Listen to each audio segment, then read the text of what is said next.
Hello दोस्तों, welcome to नागवासी tutorial. मैं आपका दोस्त सिद्धार्थ फिर से आपका स्वागत करता हूं अपनी नई वीडियो में। तो हम लोगों ने कंप्लीट आईएएस जूलॉजी ऑप्शनल का सिलेबस क्या कर लिया था, खत्म कर लिया था। और आज हम लोग बात करेंगे पेपर 1 में नॉन कॉर्ड डेटा और कॉर्ड डेटा के बारे में। सिंपली मैं कहना चाह रहा हूँ कि आज हम लोग बात करेंगे नॉन कॉर्डेट्स और कॉर्डेट्स के बारे में। देखिए, जनरल ओवरव्यू पहले ले लिया जाए कि what are non chordates and what are chordates. देखिए, मैंने थोड़ा सा यहाँ पे कुछ डेफिनेशन दिए हुए हैं, मैं इसको एक्सप्लेन भी करता चलूंगा आपको। देखिए, बोला है the non chordate are the chordates या the non chordates are called as invertebrates the animal which lack the vertebral column. यानी वो एनिमल्स जिनके पास वर्टिब्रल कॉलम ना हो, जिनके पास वर्टिब्रल कॉलम ना हो। और वर्टिब्रल कॉलम मतलब क्या होता है? रीढ़ की हड्डी, बैकबोन ना हो, उन्हें हम क्या बुलाते हैं? Non chordate. इनका एक और नाम यहाँ मैंने लिखा है, इन्हीं को हम और नाम से बुलाते हैं क्या? इन्वर्टिब्रेट्स। यानी non chordates are also known as invertebrates. Instead of skeleton a stiff rod like structure or internal skeleton is present, also known as notochord. Animals without notochord are called non-chordates and animals with vertebral column are called chordates. अब एक चीज बहुत ध्यान से सुनिएगा, मैंने ये कहा कि दो तरह के ऑर्गेनिज्म है, थोड़ा यहाँ लिख रहा हूँ। एक को नाम दिया नॉन कॉर्डेटा, एक को क्या नाम दिया ना? Non Chordata. और एक को हम नाम क्या दे रहे हैं? कॉर्डेटा। और एक छोटा सा टर्म यहाँ लिखा हुआ है, जरा यहाँ पे अगर ध्यान देंगे तो यहाँ पे एक टर्म लिखा हुआ है, नाम है इस टर्म का नोटोकॉर्ड। क्या है? नोटोकॉर्ड। तो अब हम लोग ये देखेंगे कि ये नोटोकॉर्ड होता क्या है। बेसिकली ये जो नोटोकॉर्ड है, ये एक मीजोडर्मली डिराइव्ड पार्ट होता है। यानी ये मीजोडर्म से बना हुआ है। मैं बताऊंगा आपको मीजोडर्म क्या होता है। ठीक, हमारे 3 जर्म लेयर होते हैं, 3 एम्ब्रियोनिक लेयर होते हैं, एक्टोडर्म, इंडोडर्म और मीजोडर्म। बताएंगे आगे, देखिए अभी। तो हमने ये कहा मीजोडर्म से बना हुआ एक पार्ट है जिसको हम नोटोकॉर्ड बता रहे हैं। ये नोटोकॉर्ड बिहेव कर रहा है इंटरनल स्केलेटन की तरह, और ये एक रॉड लाइक स्ट्रक्चर है। कैसा स्ट्रक्चर है? हमने कहा रॉड लाइक स्ट्रक्चर है। ठीक है, तो अगर आपके पास नोटोकॉर्ड है, ध्यान से सुनिएगा, अगर आपके पास नोटोकॉर्ड है तो आप क्या कहलाएंगे? कॉर्डेट। अगर आपके पास नोटोकॉर्ड है तो आप क्या कहलाएंगे? कॉर्डेट। और अगर आपके पास नोटोकॉर्ड नहीं है तो आप कहलाएंगे नॉन कॉर्डेट। फिर से सुनिए, if you have the notochord then you are called the chordate, but if you don't have the notochord you will called as the non-chordate. Okay, the non-chordates are also called as invertebrates.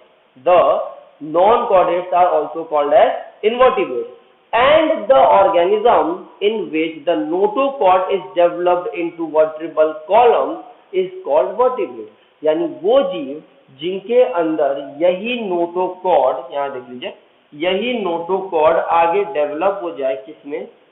तो हमने कहा यही notochord आगे develop हो गया vertebral column में, COLUM में, vertebral column में। तो हमने कहा कि ऐसे जीव जिनके अंदर यही नोटोकॉर्ड आगे चल के रीढ़ की हड्डी में कन्वर्ट हो जाए, बैकबोन में कन्वर्ट हो जाए, उन्हीं को हम क्या बुलाते हैं? वर्टिब्रेट। आगे देखेंगे तो देखिए, यही बात मैंने यहाँ लिखी है, the animals without notochord are called as non chordates.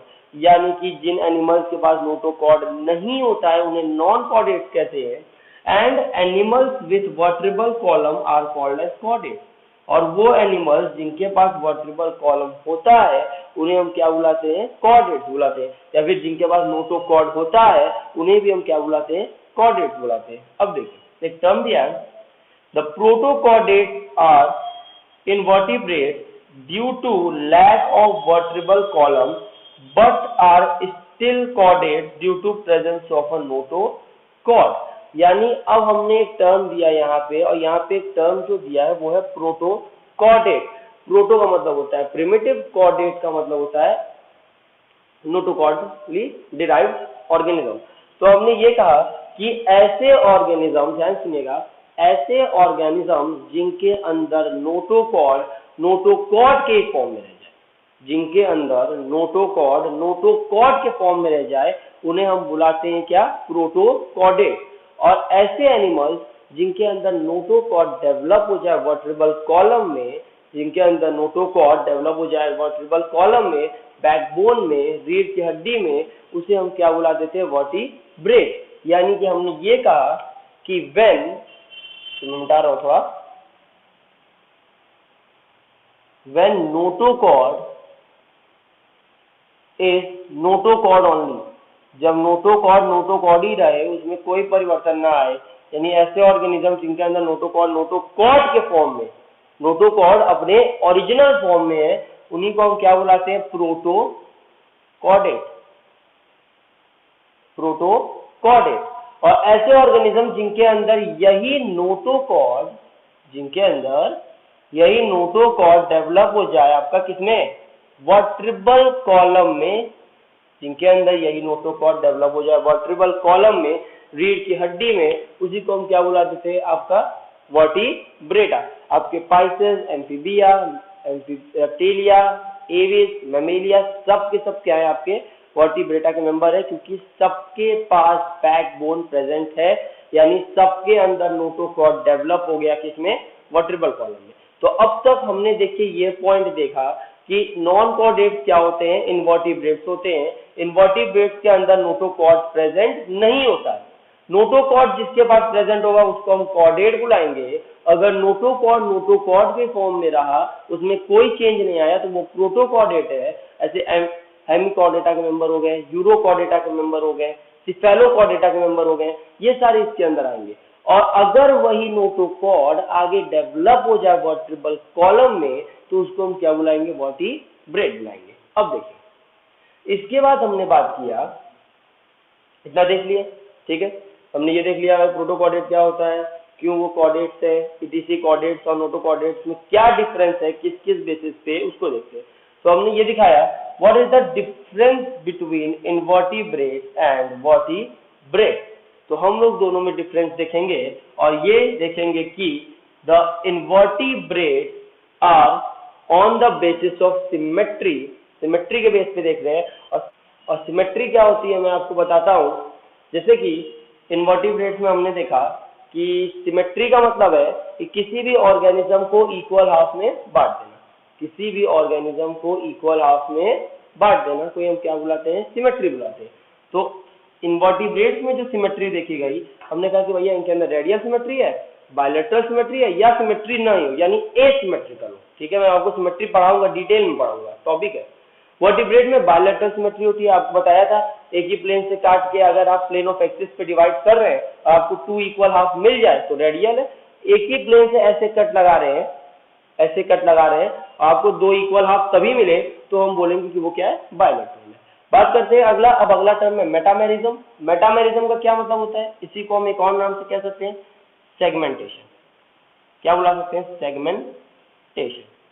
ये मेरा एक ऑर्गेनिज्म, मान लीजिए अर्थवॉर्म में आपने देखा होगा, लीच अर्थवॉर्म, उनके ऊपर ऐसे ऐसे निशान पड़े होते हैं, आर्थ्रोपोडा के ऊपर ही पड़े होते हैं, बेसिकली एनिलेट, आर्थ्रोपोड, मोलस्क, इनके ऊपर ये सेगमेंटेशन देखा जाता है। हमने कहा इनवर्टिब्रेट के ऊपर या तो आपको ट्रू सेगमेंटेशन दिखेगा, ट्रू मेटामेरिज्म दिखेगा, सूडो मेटामेरिज्म दिखेगा, या मेटामेरिज्म नहीं भी दिख सकता है।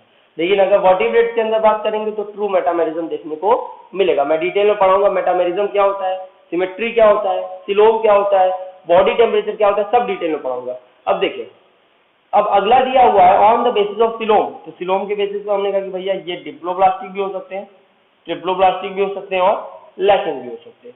और यहाँ लिखे हैं ये क्या होते हैं, सिर्फ ट्रिप्लोब्लास्टिक। याद रखिएगा, यहाँ मैंने सिलोम जरूर लिखा है, लेकिन यहाँ मैं बेसिकली बता रहा हूँ जर्म लेयर। क्या बता रहा हूँ, जर्म लेयर, और इसी के बेस पे सिलोम डिसाइड होता है। जर्म लेयर के बेस पे क्या होता है, सिलोम डिसाइड होता है। बेसिकली सिलोम कुछ है नहीं, एक बॉडी कैविटी होती है जो आपके एलिमेंट्री कैनाल और बॉडी वॉल के बीच में, यानी गट वॉल और बॉडी वॉल के बीच की जो कैविटी है वही आपका सिलोम है, पढ़ेंगे हम लोग। अब ये बोला गया बॉडी टेम्परेचर के बेस पे देखिए तो ऑर्गेनिज्म इनवर्टिब्रेट्स कोल्ड ब्लडेड होते हैं। कोल्ड ब्लडेड यानी कि ये होम्योस्टेसिस मेंटेन नहीं कर सकते। क्या नहीं मेंटेन कर सकते, तो मैंने कहा होम्यो, यहाँ लिख रहा हूँ, सॉरी क्या लिख दे रहा हूँ, होम्योस्टेसिस मेंटेन नहीं कर सकते। होम्योस्टेसिस क्या होता है, अपने बॉडी के टेम्परेचर को बनाए रखने को होम्योस्टेसिस कहते हैं। ये अपने बॉडी के टेम्परेचर को बनाए नहीं रख सकते, चेंजिंग टेम्परेचर के 7, यानी कि अगर मैंने कहा कि अगर टेम्परेचर, देखिए खुद टेम्परेचर बढ़ रहा है, तो अगर मैं ये कहूँ आपको कि टेम्परेचर में फ्लक्चुएशन हो गया 25 degree Celsius, 27 degree Celsius, 29 degree Celsius, तो अगर आप इन तीनों टेम्परेचर पे सरवाइव कर सकते हैं, आपकी बॉडी के अंदर इन टेम्परेचर के हिसाब से चेंज आता है आपको सर्वाइबिलिटी देने के लिए, वो स्वेट के फॉर्म में हो सकता है, शिवरिंग के फॉर्म में हो सकता है, तो हम बोलेंगे कि आप क्या है, वार्म ब्लडेड है, यानी आप होम्योस्टेसिस मेंटेन कर सकते हैं। लेकिन अगर आप ये काम नहीं कर पा रहे तो आप क्या है, कोल्ड ब्लडेड। तो इनवर्टिब्रेट्स क्या होते हैं, आपके कोल्ड ब्लडेड होते हैं, और वर्टिब्रेट्स क्या होते हैं, आपके वार्म ब्लडेड भी हो सकते हैं और कोल्ड ब्लडेड भी हो सकते हैं। याद रखिएगा, इसी कोल्ड ब्लडेड एनिमल्स को हम एक और नाम से जानते हैं, the cold blooded animals are also known as poikilotherms, poikilotherms. और वार्म ब्लडेड एनिमल्स को हम बुलाते हैं होमोआयोथर्मस, होमोआयोथर्मस, MOUS होगा, MOUS। ओके, अब बात करते हैं क्लासिफिकेशन के बारे में। तो क्लासिफिकेशन के बारे में डिटेल में हम लोग बताऊंगा आपको कि कौन दिया था क्लासिफिकेशन, टेक्सोनोमी क्या होती है, सब पढ़ेंगे। बस नॉर्मल में भी दिखा देता हूं आपको। तो हमने कहा कि भाई किंगडम एनिमेलिया को दो पार्ट में हमने बांटा, एक सेलुलर लेवल पे, एक टिश्यू ऑर्गन और ऑर्गन लेवल पे। सेलुलर लेवल पे यानी क्या है कि उनके अंदर सिर्फ सेल ही काम करेंगे, यानी कि सेल आपस में मिलके, जैसे नहीं होता है सेल से सेल मिला तो टिश्यू बना, तो इनके अंदर टिश्यू का फॉर्मेशन नहीं होता है। जो काम करेगा सिर्फ कौन करेगा, सेल करेंगे। ठीक है, इनके अंदर दो पार्ट है, पहला है मीजोजोआ और मेटाजोआ। मीजोजोआ के अंदर कौन आ रहा है भाई, प्रोटोजोआ। मीजोजोआ के अंदर कौन आ रहा है, प्रोटोजोआ, जो प्योर हेटेरोट्रॉप होते हैं, पढ़ेंगे हम लोग इसको भी। और मेटाजोआ या पैराजोआ के अंदर कौन आ रहा है, पोरीफेरा। एनिमल किंगडम का सबसे पहला फाइलम स्पॉन्जेस इसके अंदर आते हैं। कौन आते हैं, स्पॉन्जेस इनके अंदर आते हैं। ये भी सेलुलर लेवल है, इनके अंदर भी टिश्यू का फॉर्मेशन नहीं होता है। अगर टिश्यू ऑर्गन और ऑर्गन सिस्टम की बात करें, यानी कि अब ऐसा सिस्टम जिसके अंदर सेल और सेल मिलकर टिश्यू बन सकता है, टिश्यू और टिश्यू मिलकर ऑर्गन बन सकता है, और ऑर्गन मिलकर ऑर्गन सिस्टम बन सकता है, तो इसके अंदर फर्दर डिवीजन जो हुआ वो है यूमेटाजोआ। यूमेटाजोआ, और यूमेटाजोआ आगे डिवाइड हो गया on the basis of symmetry. फिर से बात हमने रेडिएटा और बायलेट्रा में। रेडिएटा रेडियल सिमेट्री है, बायलेट्रिया बायलेटरल सिमेट्री है। रेडियल सिमेट्री क्या होती है, एक बार फिर से सुन लीजिए, ऐसी सिमेट्री जिसमें हम इसको किसी भी प्लेन से काटें लेकिन सेंटर पॉइंट से पास होना चाहिए, तो और वो ऑर्गेनिज्म दो इक्वल हाफ में बढ़ जाए। और बायलेटरल क्या होता है, सिर्फ एक ही प्लेन ऑफ एक्सिस होगा, अगर आप उसको वहीं से काटेंगे तभी आपको दो इक्वल हाफ मिलेगा, वरना नहीं मिलेगा। ये मार्कर है, इस मार्कर को आप ऐसे काटेंगे तभी आपको इसका दो इक्वल हाफ मिलेगा, ऐसे काटेंगे या ऐसे काटेंगे तब आपको नहीं मिलेगा। तब देखिए, हमने ये कहा कि रेडियल सिमेट्री को हम लोग तीन फाइलम को कंसीडर किए हैं, सिलेंट्रेटा, टीनोफोरा और इकाइनोडर्मेटा। सिलेंट्रेटा के अंदर आपका जेलीफिश आएगा, टीनोफोरा के अंदर आपका सी वॉलनट, ये सारे आएंगे, वॉलनट होगा। और इकाइनोडर्मेटा के अंदर आपका क्या आएगा, एस्टेरियस स्टारफिश। ये सारे आपके क्या है, रेडियल सिमेट्रिकल। इसके अलावा on the basis of coelom bilateral symmetry में देखेंगे, on the basis of coelom के, आपको बताया था कि सिलोम भी क्या होता है, बॉडी कैविटी होती है। तीन तरह के ऑर्गेनिज्म है, या तो भैया सिलोम रहे ही ना, एसिलोमेट हो, सिलोम की जगह कौन ले लिया, वहां सिलोम है नहीं, कैविटी है नहीं, तो एक्चुअली में वहां क्या होता है, पैरेनकाइमेटस टिश्यू होता है।